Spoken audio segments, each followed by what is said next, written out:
Hey guys, Joe from Real Talk, and today I'm going to be reviewing Batman and Robin, probably the worst movie of the Batman franchise in general, something that people don't really like to talk about very often, and I don't really blame them, especially with how bad the movie was received, and the fact that it had to be rebooted after this movie just tells you a lot of how bad it was, because before this time, movies weren't rebooted very often. Nowadays we get some rebooted franchises very often, but back then, you really had to have a bad movie to have it rebooted, especially after a movie like Batman Forever.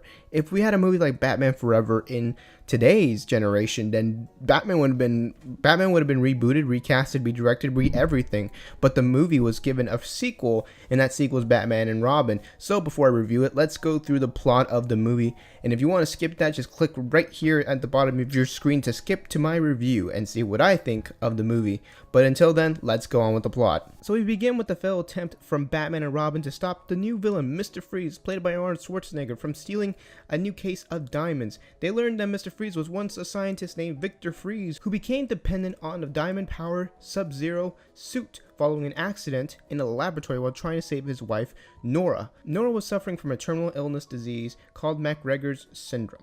Batman is now played by George Clooney, and Robin's played by Chris O'Donnell, and Mr. Freeze is played by the awesome Arnold Schwarzenegger. And man, did we get plenty of Mr. Freeze puns. The Iceman cometh. You are not sending me to the cooler. What killed the dinosaurs? The Ice Age! I'm afraid that my condition has left me cold to your pleas of mercy. Always winterize your pipes. Revenge is a dish best served cold. Let's kick some ice. Tonight's forecast, a freeze is coming. Winter has come at last. Frosty! Meanwhile, Dr. Pamela Isley, played by Uma Thurman, is experimenting with the new strength serum Venom to create mutant plants capable of fighting back against mankind. She is angry that her colleague, Dr. Jason Woodrue, used her Venom to transform a prisoner into a super soldier. And this super soldier's name has become Bane. And no, he does not break Batman's back. He does not make any convoluted plot to destroy the Batman. He's just a super soldier, following simple orders and delivering bombs. That's really what he does in this movie. When Dr. Isley discovers this, she refuses to partner with Woodrue, and he attempts to kill her with plant toxins and chemicals, causing her to transform into Poison Ivy, the beautiful yet deadly villain. She kills Woodrue with a venomous kiss and vows to establish the supremacy of plants all over the world. Back at Wayne Manor, Alfred Pennyworth's niece, Barbara Wilson, not Barbara Gordon, makes a surprise visit from England and is invited to stay at Wayne Manor. Later, Barbara finds the Batcave and creates her own crime-fighting persona known as Batgirl. Unfortunately, Alfred is suffering from McGregor's syndrome. How ironic. And is however on stage 1, in which Mr. Freeze has developed a cure despite being unable to cure his wife's condition because it was too advanced. Poison Ivy arrives at Gotham City with Bane as her henchman, and she interrupts a Wayne Enterprise press conference at the Gotham Observatory where a giant telescope is being unveiled. Ivy asks Bruce Wayne to use his fortune to safeguard the natural environment at the expense of millions of humans' lives. Bruce, of course, refuses this. Poison Ivy then appears at the fundraiser event for the Gotham Gardens. She seduces everyone present at the place with her dust, including, of course, Batman and Robin, who are there to protect the diamond for Mr. Freeze. Freeze is captured by Batman and detained at Arkham Asylum, but was released by Poison Ivy and Bane after a huge break-in.